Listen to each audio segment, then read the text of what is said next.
Thanks for listening to another episode of Elevate Your AIQ. Today I'm thrilled to sit down with Lydia Wu, a well-known expert in all things HR tech, talent acquisition, skills, people analytics, AI, you name it. I've been a follower of Lydia's for quite a while, not only for her expertise, but also she doesn't pull any punches when assessing solutions and the market more broadly. You should definitely check out her webinars and multimedia content, particularly her new Oops, Did I Think That Out Loud series. I'll put some links in the show notes. In this wide-ranging conversation, we'll dive deep into everything from the critical need for transparency and responsible AI practices to the exciting possibilities that generative AI tools are bringing to HR and talent research. Whether you're an HR professional navigating AI-driven transformation or simply curious about how this technology is reshaping the future of work, you're in for a treat. Hello, everyone. Welcome to another episode of Elevate Your AIQ. I'm your host, Bob Pulver. Today, I have the pleasure of speaking with Lydia Wu. How are you, Lydia? Doing very well. Thanks for having me here. Absolutely. I appreciate you being here. Just to kick things off, why don't you give the listeners just a little bit of detail around your background and what you're working on? Yeah, absolutely. So nice to meet everyone. Thanks for listening to this episode. My name's Lydia, and I've been in HR tech for about 15 years at this point. I call myself the full 360 of HR tech. So I started out as a consultant implementing HR technology, went in house to run an HR tech portfolio, HR tech buying strategy, which included people analytics and a little bit of AI as well. Got a little bored of that, so pivoted out, went on to the solution provider side. And now I'm working with a variety of startups in terms of what it's like launching a startup in the HR tech world. What's the ecosystem like? How do you create a solution that's best fit for the end users? And simultaneously, I'm also running my little channel called Whoops, Did I Think That Out Loud? Yeah, I definitely want to hear a little bit more about that. So we were just talking in the green room about your Galileo review, Josh Bersin's Yeah. review. Is that the kind of thing, we'll get into that as we talk, but is that the kind of thing that you're going to be doing, just, taking a firsthand look at, some of these tools and calling people out if they're doing some not so great things? BSing. Yes, um, absolutely. So I think the whole premise of how Oops Did I Think That Out Loud even came about was I distinctively recall sitting in a meeting room, and this was a pretty senior meeting room, and I'm listening to all these HR executives talk. And there was a moment where I'm like, oh my God, the stuff that you say in this room can never exit this room. Do people you work with actually know that this is what you think and this is like what's going through your head as you're kind of going out there and championing? It's about the people, it's about like the engagement, et cetera, et cetera. So that was when I kind of started that Oops, Did I Think That Out Loud, the very first article, which was about DEI in the corporate world, essentially. And since then, I've just strived to be sort of like the real talk BFF, as I call myself, in HR tech, which is Okay. essentially like, let's call things for what they are. If it's legit, let's say like, yep, it's legit, move on. If it's not legit, give some positive feedback. There's no need to chase after people with pitchforks, but there's also, I don't think, room for snake oil necessarily to be sold in the market anymore. Yeah, it's funny. I guess I kind of do that, off the record, like whether it's, Monday morning quarterbacking, as they say, or what have you. But, this whole show is around responsible AI, and I'm always pushing people to think more deeply about the things that they're building, as well as just this concept of being responsible by design, just like we used to say, privacy by design and all these things. Like if you think about it from the beginning, from conception, then you have less to worry about, and you can, I guess, move fast, maybe break a few things, but you know, make sure that you're not completely, propagating Yeah. these behaviors. And we've seen that a lot with some of the generative AI solutions, certainly. For sure. And I think this whole notion of like moving fast and breaking things, like in the world of HR tech, it's almost like we took the surface without understanding the deeper layers of what that sentence was intended to mean. So we're like, oh yeah, let's just move fast left, right, and center, and like we'll just bounce off like a ping pong ball in a pinball machine, essentially. Right. And it's one of those moments where you're kind of like, okay, yes, but let's think about the full circular ecosystem here. That if you have investors or vendors, solution providers who are kind of like pinballs in a pinball machine bouncing off. Think about the end users. Think about the HR team that are kind of chasing after those trends, not exactly sure where things land, not having the time to necessarily investigate. And then on top of that, think about the ultimate workforce that's on the receiving end of that technology. I think the impact is exponentially larger in that case. And I'm not sure if every HR tech designer out there thinks about that when they're launching new solutions. Yeah, no, I would absolutely agree.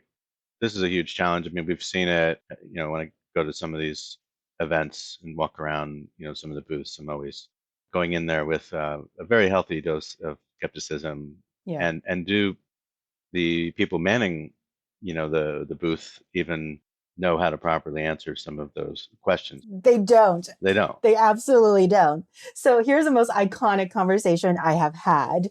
I will not name the vendor necessarily, but it was basically demo, demo, demo, fun things, really cool UI, everything else. Yep. And then I asked a question. I'm like, okay, so what's powering this in the back? Is it pure LLM? Do you have a vector database or do you have a graph database? And they were like, yes, all of it. And that was my moment where I'm like, okay, I'm going to politely walk away now because that was a or question. It was not a and kind of question. So it's kind of that moment. I'm like, as a sort of person representing the company, and this person actually carried a title for the company as well. So you know they're not like a hired marketing kind of help. Yep. It was that moment where you're just like, do you even know what you've built? And if you don't know what you've built, how do I, as a buyer, trust that I can get what I need to do done? And you're actually there to help me solve my problem. And you're not just selling the buzzwords in the market. Yeah, I brought this up. Let's see, I was at HR Tech 2022 and 2024. So before HR Tech 2023, I knew I wasn't going, but I put out a post and I was like, AI everywhere. You're going to see it in 500 booths. Like, it's time to start asking better questions, just as you did. Yeah. And it's not like I gave you, here's your cheat sheet, ask these, 10 specific questions, but I did have some in mind because when I was at Town Tech Labs, we helped our clients with, RFP processes and Yeah. stuff like that. And so it was like, these are some of the questions that you should ask. And then we had to basically we augmented that with a set of questions to start asking about the models and, can we trust the data? Or, are you being responsible by design before I was actually using that phrase. But anyway, I was giving people advice to start asking better questions, and I missed that show. But then this year, I went to quite a few events, and it seemed like it was like deja vu all over again. Like nobody listened to me, and the people we're still letting people get away with these things, and you can explain it. You can't just put out a statement that says you support, ethical AI and human centricity and all that stuff without putting your money where your mouth is, and actually going through the steps and showing that, Yeah. you've either been voluntarily, independently, audited or whatever. But I just felt like going forward, this is what it's going to mean to be a trusted partner, right? You've taken those steps before you just, basically, threw it over the fence and implemented it or sold it and implemented it at your clients. Like this is important, and legislation is always going to be trailing, but responsible AI is a lot more than just complying with a piece of legislation. For sure. And I think the thing about responsible AI, I was telling somebody this last week or maybe 2 weeks ago. I was like, I'm even having whiplash with AI. And I literally spend all of my waking hours in the HR tech industry looking at technology, looking at what's the next iteration of HR and work technology. The fact that when I forecasted something to happen in about like the next 12, 16 months, and in fact, it's happened in the last sort of 6 to 8 months. And I'm sitting here going like, oh my gosh, we are moving so fast right now. Part of me is also thinking, what does that mean for your typical HR buyer, right? Like the person who's working 10, 12 hours a day, who's maybe buying technology on the side of their desk, trying to coordinate procurement, leverage their political capital, and ultimately get to the right answer. What does a world look like for them right now, besides looking at the shiniest brand with the most marketing dollars? And kind of like, are you really buying the solution or are you just buying the sales pitch of the solution? Yeah, I do think they should be put through obviously the same rigor as anything else. And you're right. I mean, I've definitely seen. Well, I guess part of that is just how the VC money was coming in and them having shiny object syndrome as Yeah. well. I mean, I've certainly contemplated pivoting a little bit my advisory work to be like, look, VC is like, this is part of your risk mitigation strategy. This is part of your due diligence. Like, do you just really like, oh, agentic workflows? Oh, these guys have a cool website. Like, take my money, right? Come on, Yeah. right? Like, you're part of the problem. I think there are a few smart ones out there who've already identified and recognized that, but I Yeah. think there is a lot of sales pitch happening, right? Because here's the thing, I dabble a little bit with investing in HR tech as well. As an investor, you look for something entirely different than as a solution provider or as a founder. And as a buyer, that means something that's entirely different to you. So my struggle, and quite frankly, the ultimate goal for Whoops Did I Think That Out Loud, is how do you bring all of these perspectives together so that you're delivering products that are not only generating positive returns on the upstream investment side, but also in terms of the downstream usability side, you're not selling a dream. You're actually selling a reality. And it's a reality that's actually going to help your end users instead of burning through their political capital, running like 6 months long implementations, and then delivering something that's maybe 25% of what they bought or they thought they bought. Absolutely. I think the as I think about some of the events I went to this year, I was at RecFest, I was at HR Tech, I was at Unleash in Las Vegas, and then I was at People Analytics World where we ran into each other in the city. And I don't know if it's just like the intimate nature of something like the People Analytics World where people are just having more, seemingly more like real, conversations. But I thought it was a good event. I was only able to attend one of the 2 days in New York City, but it was just a good learning experience for me. I mean, I don't have a people analytics background. In fact, I don't have an HR background, so I'm sort of Monday morning quarterbacking this whole thing.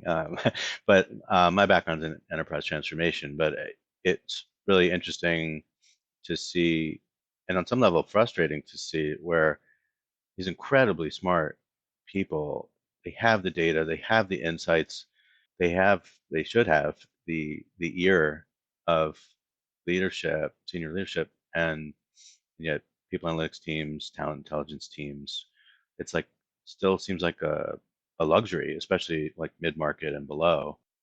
And I guess we're curious to get your impressions of what you heard there. I know you participated in one of the debate panels to kick off day 2 about whether AI in recruiting is good or bad. Let me bring out my little soapbox so I can stand on that for a moment.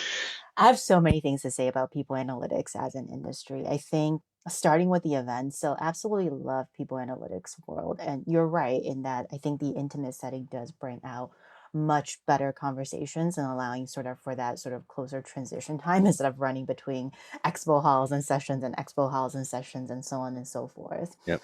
One thing I have always that's always challenged me with these types of events, though, especially like when you're speaking at those types of events and in listening to those types of events, is that everybody highlights the 1% tip of the iceberg. You hear the success cases, you hear how amazing organizations have done and delivered. And I've created and have delivered on those promises. But I think when you pull all of the speakers aside and we kind of go backstage a little bit, all of us acknowledge the fact that well, we didn't share the 99%. We didn't share the 99% of quagmire, of politicking, of back like hallway questions and those types of conversations that needed to happen. And part of me, having heard sort of where the success cases are and what sort of everyday practitioners are struggling with, does question, is it because we haven't taught people how to navigate corporate politics? Is it because we haven't taught analytics practitioners who are trained to leverage the data, trust the data because the data means and speaks everything, that when you share the data, you need to watch the room. You need to understand their context. You need to understand your stakeholders before you just let the data do its thing. So I think there's a little bit of that in there for me. And I think the other part of it too is yes, it's a luxury, but it's almost a needed luxury. And I have always had this question, and this is my sort of hypothesis that's neither been validated or invalidated, if you will, is when you have a more junior level people analytics practitioner, because very rarely do you see VPs of people analytics in organizations. Are we covering the data or the true potential of the data through different layers of org hierarchy so that by the time it actually makes it into the C suite conversation, whether we like it or not, out of personal interest, out of technicality, and something else in between, the richness of the data of the insights never carry us out to the C suite. So you always have the parties who are wanting the data and the analysis, like the business executives, and you have the parties who are trying to deliver, but not quite understanding why it's not landing the way it needed to in the business. So A couple things come to mind as you describe that. One is that maybe, part of this is about better storytelling with the data and making it relatable, understanding the breadth of the problem or the challenge, and that, making sure that that hits home. Because just from some of the strategic planning work that I did at NBC Universal, that was really part of it, telling that story. And then if you're applying numbers to that, you're talking about, cost avoidance, cost savings, things like that.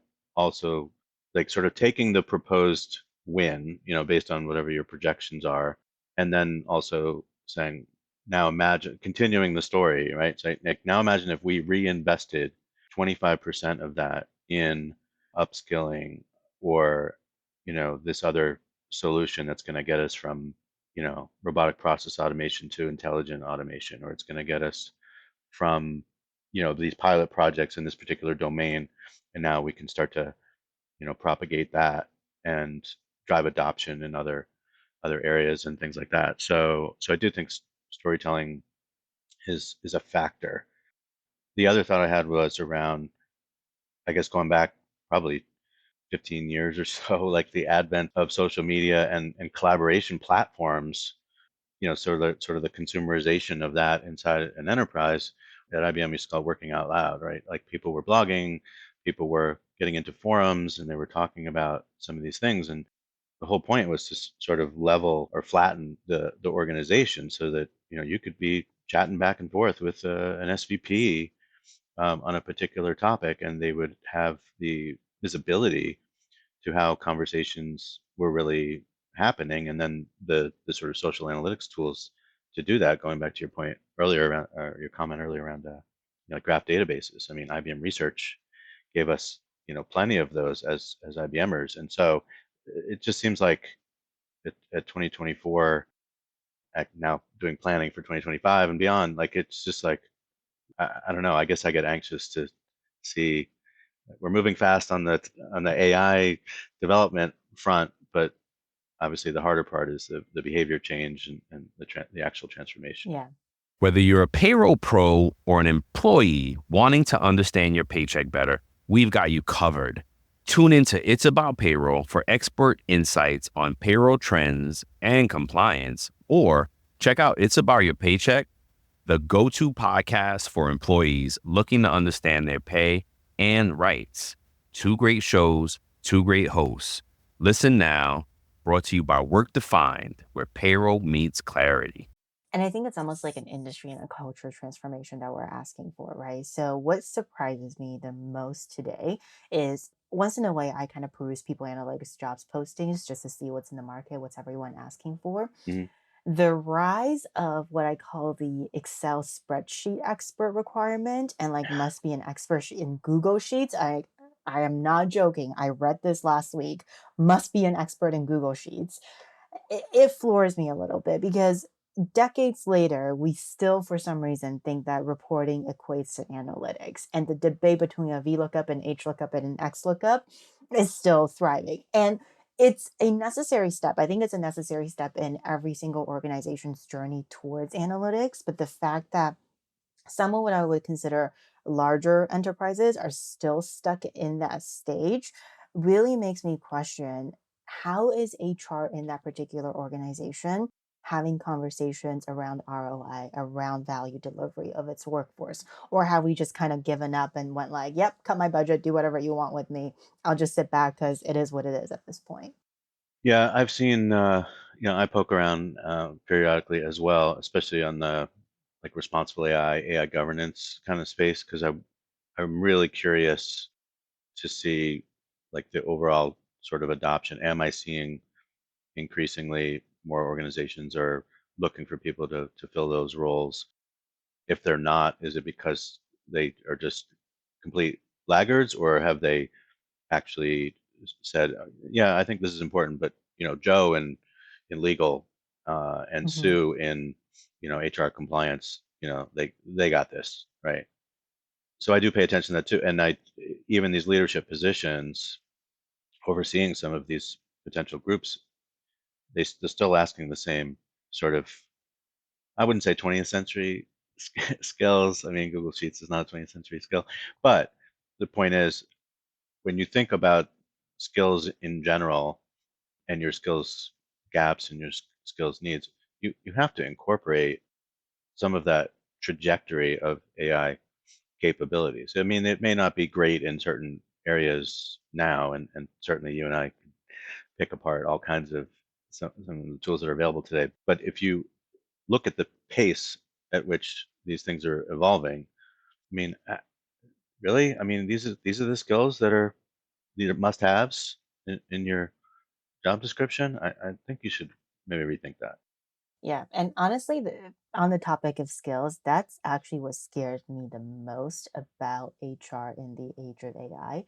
Quite frankly, it's not whether HR is using the appropriate technology, responsible AI, and the whole nine yards. I think, oddly enough, the HR tech industry, as it has done in the last decade, 2 decades, will eventually guide the HR department to the right path in that regard. What concerns me is in the age of AI, when you have the people part of your organization not understanding the skill sets, the possible depletion of skill sets that takes to run your organization, that's a very scary concept because imagine if you were a HR business partner, a recruiter sourcer who got handed a job rec that says, I need to hire a prompt engineer. Where do you even start? Where do you even start with a draft job description? Where do you even start with, okay, what are they prompting? What kind of language model are they using? Like, what's the back end architecture? How do you even start asking the business and having those types of conversations with the business? And sure, one job description isn't much, but when your business starts to advance faster than HR departments do, you're going to have multiple of these conversations. Yeah, And eventually, I do think it will become a credibility issue from an HR function standpoint of, are you mature enough to support the business? Or is this one of those times where the business will have to figure out how to support themselves again? that should be a serious warning to HR teams, right, to get their act together because they're already fighting against, reputational issues, right? Like they're not, are they really helping to drive change? Are they really my talent advisors? Are they really helping me with, strategic workforce planning and some of these longer term, existential things? Or are they just, firefighting and protecting the organization from all kinds of risk? I mean, you've got to do it all, frankly, and you've got to stay on top of this. You can't relinquish control. This is not a technology. I mean, yes, it's AI, but it's not exclusively a technology challenge. I mean, Yeah. HR knows this, right? So it's just a matter of how are we going to position ourselves, and as you pointed out before, like this concept of social capital, political capital within the organization. How can you maintain and grow your influence? Because if you don't sort of embrace this opportunity, you're really going to be behind the eight ball, as they say. Yeah, exactly. And I think it's even like a lot of times I have conversations with HR professionals. They're like, oh, my job is compliance, my job is risk mitigation. Like, I don't need to worry about advancing technology or like what is AI doing to the workforce. And I'm sitting here going, like, okay, but if you don't understand what's happening, let's talk risk and compliance for a bit. The EU AI Act is already in play. We know, given GDPR trajectories and the hoopla around that, it's a matter of time before it rolls out in North America in the what I call the 50 flavors of the United States Yeah. at a certain point. Yep. Um, it's a matter of time that happens. Without understanding technology, how are you supposed to understand the regulation that's behind it? Number one. And on the whole risk mitigation side of it, if your employees are leveraging AI technology as part of their personal tool stack, but on your company equipment, how are you supposed to write policies around it to kind of help protect the company, keep its data private, keep your company data from training the sort of larger language models out there? And looking at that sort of sandbox periphery, because sure, IT can take some of the technical heavy lifting, but let's be realistic when it comes to policy drafting, enforcing the policies, and kind of monitoring. A lot of times that ends up on HR's desk. And I think it's also a question of even if we break HR down to its most foundational elements of compliance and risk mitigation, there is still a bit of, I think, a learning trajectory and maturity curve that needs to happen, especially when you start folding in the conversation of ethical and responsible AI amidst all of that. Yeah. No, it's definitely a lot. We are all responsible. Right. And that's why we need to be responsible by design. That's why we need, I'd still contend it's inevitable that we'll have like sort of onboarding and regular compliance training around, ethical AI, AI governance, and things like that, just like we did with privacy and cybersecurity and harassment. And I just think everyone needs to know those basics, whatever your familiarity with, your comfort level is with the technology itself. You've got to know when to trust the output and how much to rely on that when you use it as part of a decision making process, especially in talent and HR, where we're talking about people's livelihoods, and there's human beings behind those rows in your ATS Yeah, and your other systems. exactly. Oh, I wanted to ask you about Bersin's Galileo. Yes. For people that didn't watch the video, I encourage everyone to go to YouTube and watch Lydia's video. It's not very long, but just your quick impressions. And then I was curious if you have also tried like Atlas Copilot or any other similar tools that are Gen AI, but within a specific domain, focused on talent, I guess. Yeah, for sure. So I dabble in AI tools quite a bit because ever since I kind of got into the solution provider side of the house, I realized that I have now become a firm believer that if I can't touch it, I can't see it. Your marketing language does not exist to me. I feel like I've read and seen too many things where I'm like, I don't think that's what you meant to say, or like, I Right. don't think that's what your product actually does. So that's how the whole Galileo thing started. I came across Galileo when it was actually launched in April, May this year at the enterprise level, Yep. essentially. I thought it was really cool, but at the same time, I'm like, oh, that's another at least 5-figure enterprise contract. Like, nobody else can take advantage of it. It's kind of one of those things where you're like, yep, and there's a delta between the larger companies and the smaller ones once again. So when they announced that Galileo was coming out with individual licensing, I think about 3-4 weeks ago at this point, I was like, oh, this is really interesting. Let me swipe my credit card, pay for it, and dabble with it, right? Because everyone can swipe a credit card these days. So I'm like, let me grab a license and see what this thing does. Yep. I think it's genuinely cool. And it's genuinely cool not because it's AI. I think the AI to me is like that 5% cherry on top. It's the fact that Bersin's research is now available for public consumption in a very targeted format. And I think when you start looking at sort of the macro economic factors in our industry right now, it's almost the perfect storm and the perfect timing for that solution because more than ever, you're seeing VPs of HR, CHROs stepping out of their roles. There is a rise of the fractional that's happening in the market right now. Simultaneously, you're seeing internal to organizations where the average tenure it takes to get into a more senior role isn't that long anymore, which I think is a phenomenal thing. But it also means that there isn't a full suite of rotation, I think, across the HR function before someone is elevated into a senior leadership position. So, in a way, what Galileo does is it allows you to kind of access almost 2 decades, if not more than that, worth of HR research at your fingertip when you need it in digestible language that does not feel like you're reading an essay. And on top of that, it's with sort of like all the resources and all the supplemental documents attached in the background. So you can easily click into the next layer down if you need to. I think it's really playing into the fact that our attention spans are getting a lot shorter. We're just not reading 20-page research papers anymore in this day and age. And we just need a instant sort of gratification that when we have a question, we need an answer immediately. And I think we're going to see more and more of that, quite honestly, in the work tech market, where the sort of consumer market carryover or patterns, if you will, in terms of attention span, as well as the desire for instant gratification and possibly infotainment, as we now call it, is going to come into the work tech market. No, I think it's certainly conceptually it's amazing because Josh and his team have been around for quite a while, and to have all of that, I'm assuming there's no. Are there any particular limitations in terms of the types of content or anything that they've researched is fair game and has been So I have yet to come across something that is a sort of general interest topic that hasn't been able to give me an answer in Galileo, and I've been playing around it for about a month at this point. okay. There are some like more niche questions that you'll ask, and I'll be like, "Oh, I'm sorry, I'm not trained to answer those types of questions."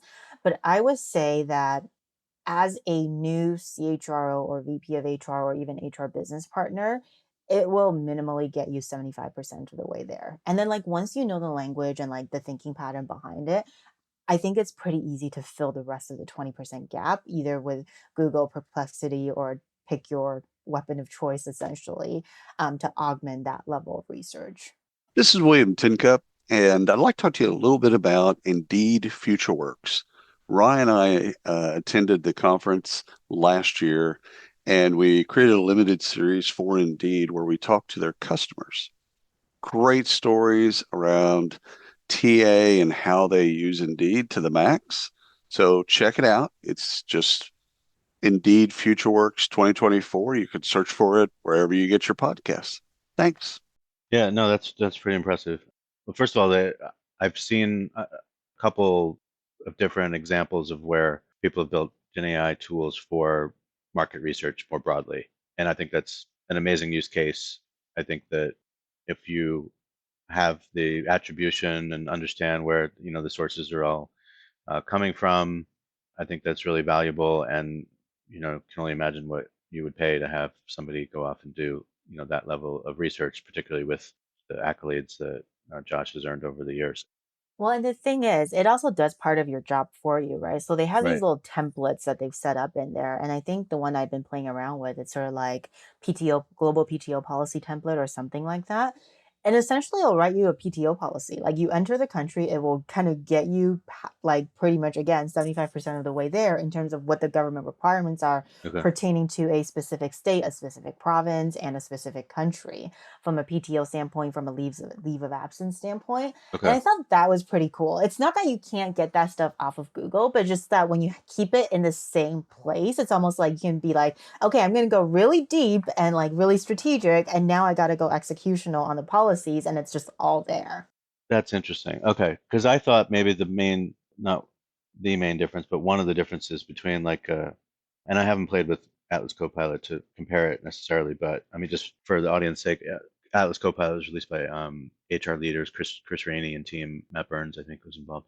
But I thought Bersin's was more about his vendor and market uh, research, whereas an Atlas Copilot would be about like what you were describing, like policy based stuff, like this Uber HR virtual assistant kind of thing. But it sounds like Galileo does kind of both. Galileo's got a bit of both. Yeah. I'm actually gonna go see if I can get a license to Atlas Copilot Okay. now, and we might just do a compare and contrast YouTube video at this Yeah. stage to see who does leave of absence Yeah. policies better. I haven't dabbled in Atlas Copilot yet, but I think so. Galileo, if I were to kind of assign a percentage breakdown, it's probably about like 70-75 theory. So what you would typically expect of Josh Bersin Company, their research, that type of thing, and then 25% practice, where you can actually search up benchmarks from different industries through Vizier. And I think there's a couple other skills taxonomy, skills mapping stuff, I believe from Lightcast that's in there as well.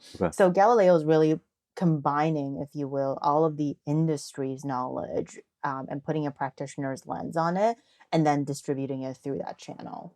Okay. So that's encouraging because one of my concerns, and nothing, of course, nothing against Bersin. I mean, it does amazing research. It was more just, is there inherent bias in the data that's now being summarized by the same people, the same team, and now you have this one lens, right? But it sounds like that's not actually the case. It's incorporating other data to supplement that. So there are certain papers that the Josh Bersin Company publishes that kind of make me like, I see where you're coming from, but have you thought about? So even in those types of topic areas, when you kind of look at the way Galileo lists out the answers without going deep in the research paper, there's a level of neutrality in how those answers are shaped and from a natural language format that upon reading the paper, you might not necessarily get. So I think there's also a level of sort of tweak that was done in the back end as well. So I like it, to be honest. Like I Yeah. think it would really benefit the fractional CHROs out there and really like any HR generalist or any HR business partner, because it's like your brain's gonna feel like it'll melt after 30 minutes reading that stuff, but it is also gonna make you a lot smarter after 30 minutes of reading that stuff. No, that sounds pretty compelling. The other thing I would just give them, at least one bonus point for is to actually acknowledge that it has its own limitations, right? It drives me crazy when you ask some of these Gen AI tools a question and it doesn't know, but it gives you an answer anyway and makes it Yeah. sound like it knew. And if you don't know enough about the subject matter, you're more likely to trust its response. And I feel like Perplexity has gotten worse with in that regard. Like I don't understand what it's doing, but it's apologizing to me constantly because I keep calling it out. No, I shouldn't have said that. Oh no, that's right. I did just Yeah. completely make up that company that you were looking for that you couldn't find. I just completely made up what they do. Like what? Oh my gosh. Just Yeah. say that you don't know. Just stop the nonsense. Yeah, definitely. I think for me, Perplexity, if anything, is just a quicker redirecting tool at this point than a Google Yeah. search. I wouldn't say like I trust 100% of the answer that comes out of it or even 80%, because sometimes when you kind of start going through the financial figures and stuff like that, it'll give you data and then you're kind of sitting there going like, okay, but like, are you actually interpreting the core source of that data as it was intended to be interpreted, or are you just taking that one sentence and kind of going like, okay, yep, this is what I'm going to surface for you? The other thing that comes up lately, not in terms of hallucination, I wouldn't, some might call it a hallucination, but like these summarization tools where it may not necessarily say something that's false, but it could draw conclusions that aren't grounded, or it could take a little bit of creative, liberties just to sort of like if you were to say if you didn't like the response and you say expand on this, right? Hmm. All of a sudden it starts getting a little too creative, right? Yeah. And it's like, well, where'd you come up with that? I mean, it's happened to me just trying to if I ask one of my go-to tools to do like a summarization of a podcast based on the transcript or the show notes or whatever, and it's like, not only at no point did we talk about that subject that you just wrote a paragraph on, but you overlooked and didn't include some of the best parts of the discussion. So that kind of stuff scares me. Not necessarily. I mean, yes, it could impact you doing market research, but imagine if that was the case in an interview transcription tool or something like that. So I don't know. It's concerning, right? It's concerning that there was an article the other day in the Associated Press. Hilke Schillman co-authored a piece in the Associated Press around one of these healthcare transcribing tools completely made up stuff, Yeah. right? In a doctor's summary of a patient interaction. That is unacceptable. So I Yeah. just think it's still early days for a lot of these things. And, if we're going to advance so quickly, can we not, can we not break the patient doctor, trust? That would be a good thing if we didn't do Yeah, that. for sure. I think it's fascinating because as you were saying that, I just realized something. And this is a completely personal preference, but I realize I don't use AI to summarize things. I make AI expand on things. So sometimes I'll just have an idea because apparently I've been told that I talk and think in bullet points. And as such, it's really hard for me to create paragraphs or like event descriptions and stuff like that. Yeah. So I'll dump a bunch of bullet points and I'll get AI to put together a summary or a synopsis of sorts, and it does a really good job in expanding those ideas. But I can see where the challenge is when you're trying to get it to summarize concepts and ideas, because depending on the language model that it was trained after and all of that fun stuff, I think the complexity of the human thought process has yet to be fully translated into AI format. So it's almost like it's good for repetition's sake, for expansion's sake, for like ideation's sake, but not necessarily to like take over for part of the work. So like health record transcribing, for example, or like summarizing podcast and things along those lines. Yeah. No, that's fair. I do play around with it a lot of different tools. I see a lot of consistency and not in a necessarily good way across some of these tools. They all, operate, similarly, and that's across different LLMs as well. I mean, I know people have been doing like you were doing with your video, like analyzing different tools and comparing results. I'm curious if you've played around with any of the ones. There's some new tools cropping up that claim to basically you put in your prompt once and it'll go and basically execute it across multiple models. Have you played with any of those? I've dabbled with this, so I call it daisy chain AI, for lack of a better description. I think there's multiple tools that do that. And I think how every tech platform daisy chains the back end together significantly impacts the output that you get. So on the good ones, for example, I can basically prompt like draft me a presentation. Here's what I'm looking for. Here's how long I have, et cetera, et cetera. And I will get a presentation that's not necessarily Canva quality, but something that you can dump into Canva and have Canva make look nicer. And then there are others where I think it was last week, one of the images came up with six thumbs. And I'm kind of sitting there going like, not quite sure how we got the six thumbs here, but that is so not what I was looking for. Hey, yeah, that's not good. Yeah, I mean, it's sometimes you just have to take a step back because we're in this sort of echo chamber where everyone's like following every little point release and every development so closely.